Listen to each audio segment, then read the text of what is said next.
Hi everyone, and welcome to Logical English. Today I'm introducing something completely different, a brand new way of understanding English, built on three core ideas: physical logic, cognitive logic, and linguistic logic.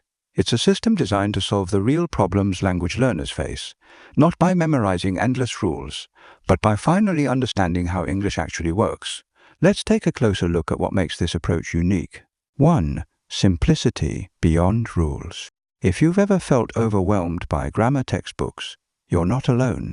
Traditional teaching usually throws a mountain of examples at you, turns those examples into long lists of rules, and then expects you to memorize everything and somehow apply it all in real-time conversation.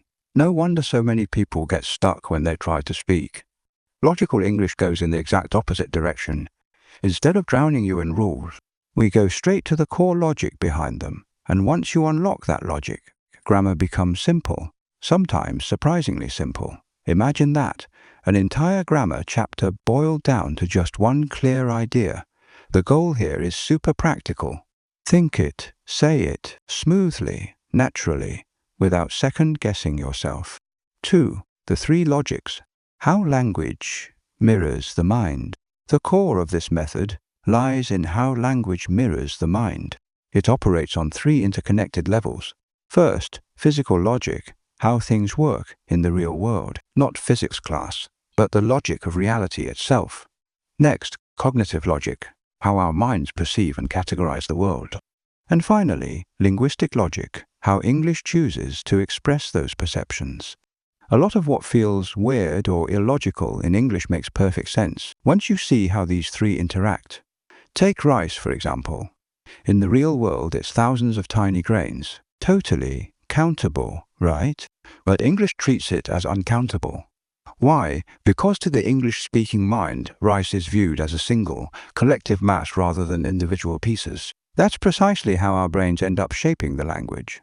Or look at this sentence. The archaeologists explored a temple which stands in an ancient Greek city. The main verb is in the past tense. The exploration is over. But the relative clause uses the present tense stands. Why?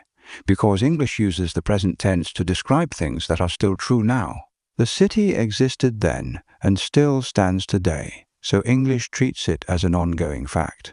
Once you see the underlying code, those frustrating exceptions suddenly stop being exceptions. 3. Theory meets practice. This course isn't just an academic exercise. It is designed to transform the way you speak and write.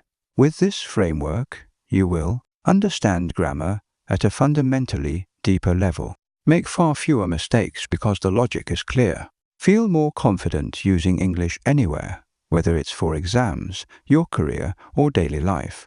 It's learning grammar built on deep, original insight. 4. A fully original framework. Over 90% of this course was developed entirely from scratch, the result of years of independent research, reflection, and refinement. This isn't just a remix of ideas you've seen elsewhere. It's a new way of looking at the English language, one that even native-speaking teachers rarely talk about. I warmly invite learners from all backgrounds to discuss and explore these ideas together.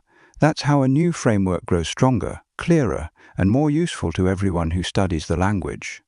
If you find this approach refreshing or helpful, a quick like or share helps this reach more learners out there. Thanks for being here, and I'll see you in the next session of Logical English.